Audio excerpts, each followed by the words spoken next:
Like, subscribe and press the bell icon to get notified. Welcome to the channel biology classes by Fayaz Katti. आज की जो video है वो सबसे मुख्तलिफ है। जैसे कि आपको मालूम है कि वैसे मेरी जो वीडियोस होती हैं बायोलॉजी के लिए होती हैं, उसके अलावा जो स्टडी स्किल्स की बात करते हैं और कैरियर काउंसलिंग की बात करते हैं इस चैनल के अंदर।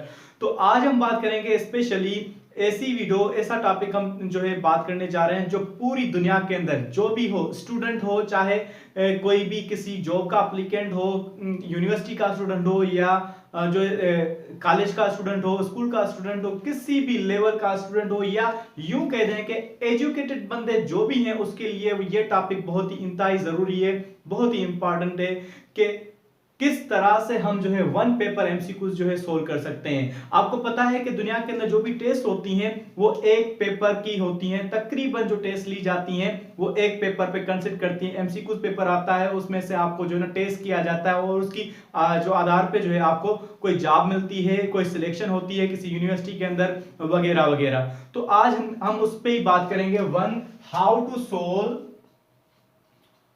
To solve one paper MCQs. ठीक है, वन पेपर एमसीक्यूज जो टेस्ट होती हैं वो कैसे सोल्व करें। जैसे कि आपको पता है कि कॉलेज के लिए जब आप एडमिशन देते हैं एंट्री टेस्ट की, तो भी वो एमसीक्यूज पेपर होता है। ठीक है, इसके अलावा यूनिवर्सिटी की एडमिशन टेस्ट होती है, उसके अंदर भी आपको ओ लेवल्स की टेस्ट देते हैं, उसमें भी एमसीक्यूज पेपर होते हैं। इसके अलावा जो जॉब्स होती हैं, जनरल जॉब्स जो भी दुनिया के अंदर जितनी भी हैं, उसके अंदर 95% जो है 95% जो है एमसीक्यूज पेपर लिए जाते हैं। एमसीक्यूज पेपर से लेवल ऑफ पर्सन जो है जज की जाती है, उसके हिसाब से जो है ना उसको जो है पेपर्स, कोई भी टेस्ट होती हैं, कंबाइंड कॉम्पिटिटिव एग्जामिनेशंस होते हैं, सीएसएस पीसीएस, टीचिंग की जॉब्स होती हैं। ठीक है, एचएसटी जेएसटी एजुकेटर्स की, पूरी दुनिया के अंदर, इंडिया के अंदर, किसी भी मुल्क के अंदर, कंट्री के अंदर जो टेस्ट होती हैं वो 95% जो होती हैं वन पेपर की होती है। एक पेपर होता है एमसीक्यूज का और वो ओएमआर शीट पे या ऑनलाइन जो है टेस्ट जो होती है उस पे हल करना होता है। तो आज हम इसी पे बात करने जा रहे हैं कि किस तरह से हम ये एमसीक्यूज पेपर को सोल्व करें। ठीक है, आज हम इस पे बात करेंगे कि सोल्व कैसे करें। जब आपके पास हाथ में पेपर आ जाता है एग्जाम हॉल के अंदर, तब आप कैसे सोल्व करेंगे, उससे पहले क्या करना है, कैसे तैयारी करनी है, 40 मिनट्स पहले जो है आपको किस तरह से प्रिपेयर होना है, कौन सी चीजें आपको याद करनी है, कौन सी चीजें रखनी है, इसके लिए अलग से मैं वीडियो बनाऊंगा। उसमें अभी जो वक्त की जरूरत है, मैंने इस पर ज्यादा जो है दोस्त और मेरे जो स्टूडेंट्स कह रहे थे सीएसएस के, तो उस पे जो है वीडियो बनाई जाए according to my own experience and the knowledge of the environment. और जो मैंने रिसर्च की है उसके हिसाब से जो ट्रिक्स मैंने जो है ऑब्जर्व की हैं कि किस तरह से हम जो है किसी एक पेपर का जो एमसीक्यूज होता है, ठीक है, तो वो हम कैसे सोल्व करें। फर्स्ट ऑफ ऑल, अगर आप ये चीजें नोट करेंगे, इस पे अमल करेंगे, तो इंशाल्लाह आपकी टेस्ट जो सक्सेसफुल होगी। आगे जाने से पहले मैं आपको रिक्वेस्ट करूंगा, अगर आप न्यू हैं इस चैनल पे तो चैनल को सब्सक्राइब जरूर करें और बेल आइकन को जरूर प्रेस करें ताकि और आपको वीडियोस इस तरह से मिलती जाएंगी। तो चलते हैं ट्रिक्स की तरफ। सबसे पहले आपको कैसे सोल्व करना है, जब आपके पास पेपर आ जाता है, जैसे ही पेपर आ जाए तो हर पेपर की जो है नोयत अलग से होती है। ठीक है, हर पेपर की जो टाइमिंग होती है वो डिफरेंट होती है, तो आपको टाइमिंग जो है मैनेज करनी है। सबसे पहले चीज ये है, सबसे ज्यादा जो है लोग फेल हो जाते हैं, सक्सेस नहीं हो जाते पेपर्स के लिए अंदर, वो इसी वजह से होती है कि टाइम मैनेजमेंट नहीं होती। किसी कुछ सवालों में लगे होते हैं, उसके बाद जो टाइम खत्म हो जाता है, फिर आखिर में तुक्के लगा के आ जाते हैं और वापस जो रिजल्ट आती है नेगेटिव में आ जाती है। तो आपको ये चीज नहीं करनी। सबसे पहले जैसे एग्जाम पेपर आपको मिल जाए, जिस भी नोयत का हो, आपको वहां पे टाइम बताया जाएगा कि फॉर एग्जांपल 100 मिनट का है। ठीक है, तो आप उसको जो है उसको मैनेज करें। मैनेज कैसे करेंगे, उस टाइम जो भी आपको मिलता है उसको आप 3 हिस्सों में डिवाइड कर लें। ठीक है, फर्स्ट रूल ये है कि divide the whole paper time into 3 parts। ठीक है, 3 पार्ट्स में आप उसको डिवाइड कर लें। फॉर एग्जांपल जो है आपको 100 मिनट्स मिले हैं ना, 100 मिनट्स मिले हैं, इसको आप 3 हिस्सों में डिवाइड करेंगे। 3 हिस्सों में कैसे डिवाइड करेंगे, फॉर एग्जांपल जो है आप एक हिस्से में 50% जो है टाइम देंगे, मींस 50 मिनट देंगे। दूसरे हिस्से में जो है ना आप 30 मिनट्स कर लें, तीसरे हिस्से में आप 20 मिनट्स कर लें। इस तरह से ये जो डिवाइड हो गया टाइम पूरे जो 100 मिनट में डिवाइड हो गया। अब आपको क्या करना है, इस 50% जो है पोर्शन जो है टाइम का, ये आपको इस्तेमाल करना है डिफिकल्ट, जो डिफिकल्ट या टाइम कंज्यूमिंग जो सवाल होते हैं उसमें आपको यूज करना है। याद रखें ये बहुत ही इंपॉर्टेंट चीज है, ठीक है।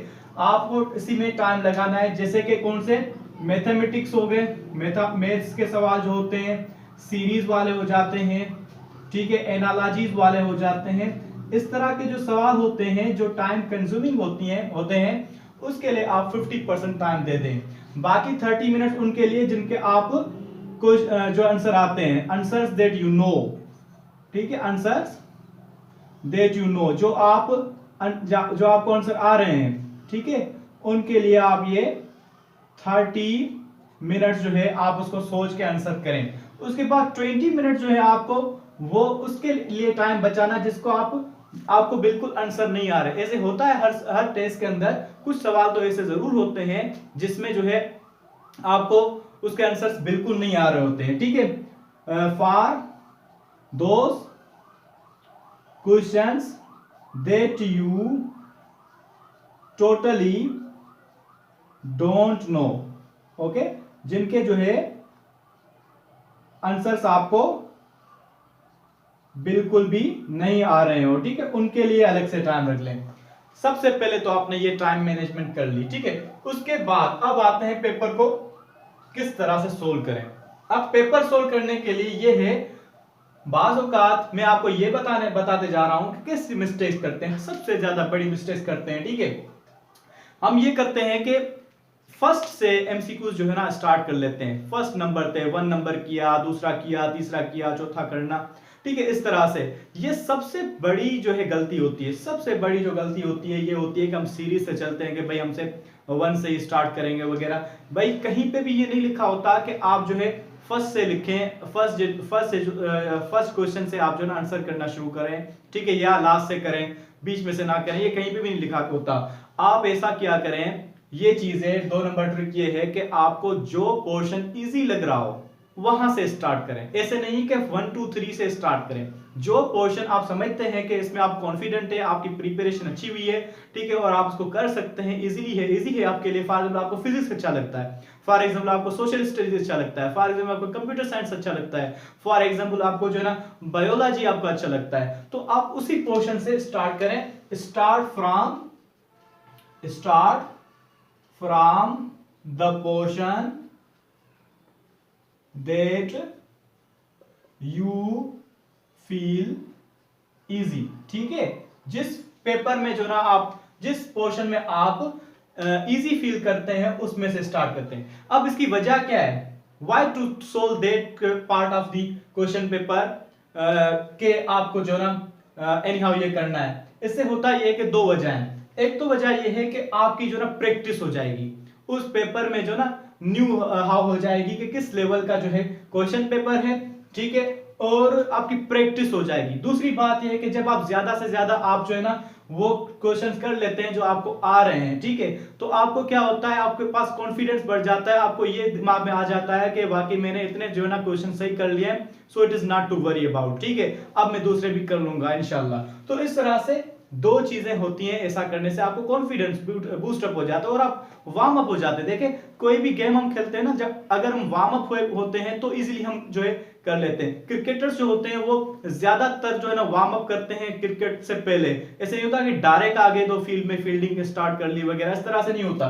तो यही चीज आपको वार्म अप करेगी, क्लियर। अब उसके बाद आते हैं, ये जो पोर्शन हो गया, उसके बाद जो है आपको ये पोर्शन करना है 50 मिनट जो है टाइम कंज्यूमिंग करने वाला, ठीक है, 50 मिनट जो है टाइम कंज्यूमिंग करने वाला ये आपको जो पोर्शन क्लियर करना है। उसके बाद आपने, अच्छा दूसरी बात ये है कि हर क्वेश्चन को you have to read each question at least 2 times, 2 मरतबा आपको हर क्वेश्चन जो है पढ़ना है। बाज़ औक़ात पढ़ने में भी थोड़ा मसला हो जाता है, हम ठीक से नहीं पढ़ते, अचानक थोड़ी सी लाइन पढ़ते हैं, हम समझते हैं कि इसका मुझे आंसर आ रहा है, टिक कर दिया बगैर पूरा पढ़े। लाजमी आप ऐसे करें कि 2 टाइम्स जो है हर क्वेश्चन को पढ़ा करें, फिर उसके बाद आंसर दिया करें। और ऐसे नहीं कि सीक्वेंस से आपको एक आंसर आ गया, फॉर एग्जांपल 9 वाला क्वेश्चन अटेम्प्ट कर लिया, उसके बाद 10 करें, 11 करें। अगर 10 आपको नहीं आ रहा तो उसको छोड़ दें, उसके सामने आप डॉट लगा दें ताकि आपको याद रहे कि ये मैंने छोड़ा हुआ है, अभी बाद में करना है। इस पे आप टाइम कंज्यूम ना करें, 11 पे जाएं, 12 पे जाएं, 13 पे जाएं, जिसके आंसर्स आपको आ रहे हैं तो उस पे जाएं। तो उस बगैर उसके कि आप एक ही क्वेश्चन पे जो है ना अपना टाइम जाया कर रहे हो सोचने में, आप उससे दूसरे पे चले जाएं, शिफ्ट हो जाए, कोई मसला नहीं है, स्किप हो जाए। ऑनलाइन में भी स्किप का ऑप्शन आता है कि बाद में भी आप कर सकते हैं। ये बात क्लियर हो गई। उसके बाद जो है आपके पास रहते हैं 20 मिनट्स वाला पोर्शन। 20 मिनट्स वाला वो पोर्शन होता है जिसमें आपको बिल्कुल आंसर नहीं आ रहे होते। अब उसको कैसे सोल्व करना, ये सबसे बड़ा मसला होता है। बाज़ औक़ात बच्चे जो होते हैं इसमें बड़ा मसला ये होता है कि तुक्के लगा के आते हैं, जस्ट तुक्के लगा के आते हैं, विदाउट एनी गेस लगा के आते हैं, लेकिन उसके टेक्निकली नहीं, गेस लगाने का भी कोई टेक्निक्स होती हैं, ठीक है, उसी टेक्निक के हिसाब से जो ना गेस लगाने होते हैं। क्या करते हैं, 1 का जो है ए, 2 का बी, 3 का सी, 4 का डी, इस तरह से करके आते हैं सारे गमा पादा निसा, like Newlands law of octaves, ठीक है। तो इस तरह से बिल्कुल कभी भी नहीं करना। ये मुआशरे में अभी चल रहा है कि इस तरह से करते हैं, लेकिन ये कभी नहीं करना, ये बहुत ही रॉन्ग है, सबसे ज्यादा रॉन्ग है, ठीक है। या भाई अगर मुस्लिम हम हैं तो हम कहते हैं बिस्मिल्लाह पढ़ के बस लगाते जाओ लगाते, ऐसे नहीं होता। आप गेस लगाएं, खुदा ने आपको अकल दी है तो उसको इस्तेमाल करें, ठीक है। अब गेस कैसे देना है, अगर 20 मिनट्स वाले जो क्वेश्चन है आपको बिल्कुल नहीं आ रहे हैं इसके आंसर, तो आपको उसको कैसे सोल्व करना है मैं अभी बताऊंगा आपको, क्लियर, ठीक है, मेरे साथ जुड़े रहिए। अभी देखें, अगर आपको ये नहीं आ रहे तो उसके लिए फर्स्ट एक मेथड है एलिमिनेशन मेथड, क्लियर। आप इसके लिए एलिमिनेशन मेथड इस्तेमाल करें, जो जिसके आपको आंसर नहीं आ रहे, ऑप्शंस नहीं आ रहे, तो उसके लिए एलिमिनेशन मेथड इस्तेमाल करें। एलिमिनेशन मेथड क्या कहता है, ये मेथड ये कहता है एलिमिनेट करना, रिमूव करना, कम करना। जो ऑप्शंस हैं अगर वो कम आ जाएंगे तो सिलेक्ट करना इजी होता है, तो आप एलिमिनेट करो। किस तरह से एलिमिनेट, आपके पास 4 ऑप्शन होते हैं या ज्यादातर 5 होते हैं, तो उनमें से जो है आपको रिमूव करें, कुछ रिमूव कर लें तो बाकी को आसान हो जाएगा। अब रिमूव किसको करें, जो ऑफसेट वैल्यूज होते हैं, ठीक है, remove offset values. Offset values या जो एक्सट्रीम वैल्यूज, ऑफसेट वैल्यूज से कहते हैं जो इंतहाई डिफरेंट हो, ऑप्शंस में से डिफरेंट हो, उसको आप अवॉइड करें। फॉर एग्जांपल ऐसे हो, ए में आपका जो है ना 4 हो, बी में जो ना 110 हो, सी में 9 हो, डी में जो ना 5 हो, ठीक है। अब देखिए 4, 9, 5 आपस में क्लोज है। जो एग्जामिनर होते हैं वो कभी भी डिफरेंट इतनी बड़ी नहीं देते, क्योंकि वो उलझाना चाहते हैं कि किसी 5, 4 पे बंदा जो है अटका रहे कि ये इसी में से कोई हो सकता है, ठीक है। तो इस पे ये 110 जो है बहुत ही एक्सट्रीम वैल्यू है, ये बिल्कुल नहीं हो सकती, एक तो ये बात है। उसके बाद अगर मैथमेटिक्स वगैरह कर रहे हो तो आपको यूनिट्स देखने चाहिए, यूनिट्स को प्रॉपर्ली ध्यान देना चाहिए। अगर यहाँ पे मीटर लिखा है 4 मीटर, यहाँ पे भी 4 है, लेकिन यहाँ पे नैनोमीटर है, ठीक है, इसको आप ध्यान जरूर देना है। उसके हिसाब से भी आप एलिमिनेट कर सकते हो। भाई मीटर वाले तो हो ही नहीं सकते, ये तो चीज जो है नैनोमीटर में है, तो आप नैनोमीटर वाला रखें, बाकी को छोड़ दें, उसी पे ही सोचें। इस तरह से एलिमिनेट किया जाता है, ठीक है। तीसरी बात ये होती है avoid ticking A and D options. A and D options को आप टिक करने से बिल्कुल परहेज करें, ठीक है। ज्यादातर बच्चे जो है ए करके आते हैं या डी करके आते हैं, ये बिल्कुल ही गलत बात है। जो एग्जामिनर होते हैं वो कभी नहीं चाहते कि ए के जो है अब ए को फर्स्ट जो है ऑप्शन जो है ए को ही दे दें, क्योंकि वो जब फर्स्ट इंप्रेशन और लास्ट इंप्रेशन वाली बात होती है ना, कोई क्वेश्चन है उसका आप आंसर जो पहले देंगे और वही आपके जहन में ऑटोमेटिकली आ जाएगा कि यही चीज है, तो आप उसको टिक कर देंगे, तो मींस आप सिलेक्ट हो जाएंगे। तो वो कंपटीशन पैदा करना चाहते हैं ना, तो ए में ऑप्शन नहीं देंगे। ए में हमेशा वो कोशिश करते हैं कि गलत आंसर देते हैं। कैसे, फॉर एग्जाम्पल मैथमेटिकली कोई हम सोल्व कर रहे हैं, प्रॉब्लम सोल्व कर रहे हैं, जो प्रॉब्लम गलत तरीके से हम सोल्व करते हैं तो उसका जो रॉन्ग आंसर आता है उसका, और वही इसमें डाल देते हैं ताकि हम समझें कि मैंने सही किया और ये देखो ऑप्शन भी मौजूद है इसके अंदर। ये चीज आपको नहीं करनी, उसको दोबारा देखना है, आपको फिर से करना है। तो ए में नहीं रखते और डी में भी इसी तरह से नहीं रखते। बाकी बचते हैं बी और सी ऑप्शंस, आपको इस पे जाना है, ठीक है। इनमें से भी बी ज्यादातर सुइटेबल होता है। उसके बाद जो है अगर आपके पास ऑल ऑफ अबोव और नन ऑफ अबोव, ये दोनों ऑप्शंस आ जाते हैं तो आपको किसके पास जाना है? अगर आपको लगता है कि एक भी बाकी तीन जो होते हैं ऑप्शंस उसमें से एक भी आपको लग रहा है कि ये चीज नहीं है तो आप दूसरों पे भी नहीं जाए, नन ऑफ अबोव पे कर सकते हैं। अगर आपको लग रहा है दो चीजें सिमिलर हैं, ठीक है, तो तीसरी भी सिमिलर हो सकती है, आप उसको ऑल ऑफ अबोव पे जा सकते हैं। अदरवाइज ऑल ऑफ अबोव पे नन ऑफ अबोव पे ना छेड़े तो बेहतर है। तकरीबन यही चीजें होती हैं। So these are the simple tricks, simplest tricks, simple methodology of solving any question paper. अगर आपकी वीकली टेस्ट होती है, मंथली टेस्ट होती है, कॉलेज के अंदर यूनिवर्सिटी की टेस्ट होती है, कहीं भी दुनिया के अंदर जो टेस्ट होती हैं, उसके लिए सिंपल मेथोडोलॉजी, ये फर्स्ट वीडियो है मेरी पेपर पे अटेम्प्टिंग पे, ठीक है, पेपर कैसे अटेम्प्ट किया जाए। इस तरह से और भी वीडियोस में बनाता जाऊंगा, स्किल्स बनाता मैं शो करूंगा मेरे वीडियोस में कि किस तरह से सोल्व करने हैं। टीचिंग जॉब्स होती है उसके लिए भी मैं वीडियोस बना रहा हूं और बहुत ही मुझे अच्छा जो है ना रिस्पांस मिल रहा है। अल्हम्दुलिल्लाह मेरे सब्सक्राइबर्स भी बढ़े हैं और व्यूज भी बहुत हैं। टॉपर्स की जो है मैंने एक वीडियो बनाई थी, उसमें मैं नीचे लिंक भी दे देता हूं कि आपको भी उससे कुछ फायदा मिल सके। तो इस तरह से ये जो लिंक ट्रिक्स है आपको फॉलो करें, आपको बहुत ही फायदा मिलेगा। ये थी ट्रिक्स वो जब आपके पास पेपर मिल जाता है उसके बाद, ठीक है। पेपर से पहले आपको एक दिन पहले किस तरह से प्रिपेयर करनी है, तो इसलिए मैं इसकी अलग से वीडियो अपलोड करूंगा। आई होप कि आपको ये चीज समझ में आएगी। अगर आप जुड़े रहेंगे मेरे साथ, सब्सक्राइब करेंगे चैनल को और बेल आइकन को जरूर प्रेस करेंगे तो आपके पास वो भी वीडियो पहुंचेगी। अपने दोस्तों के साथ जरूर शेयर कीजिएगा। देखें ये सदका जारिया है, दूसरों को पहुंचेगा तो उसका भी फायदा होगा, किसी का भला हो जाए तो उसके फायदा हो। मुझे उम्मीद है कि आप लोगों को ये समझ में आएगी और ये अप्लाई करेंगे और इंशाल्लाह आप सक्सेसफुल होंगे और नीचे कमेंट्स में मुझे जरूर बताएंगे कि मैंने फलां टेस्ट दी थी कि पास हो गया था। इंशाल्लाह मुझे बहुत सारी कमेंट्स मिलेंगे नीचे। शुक्रिया।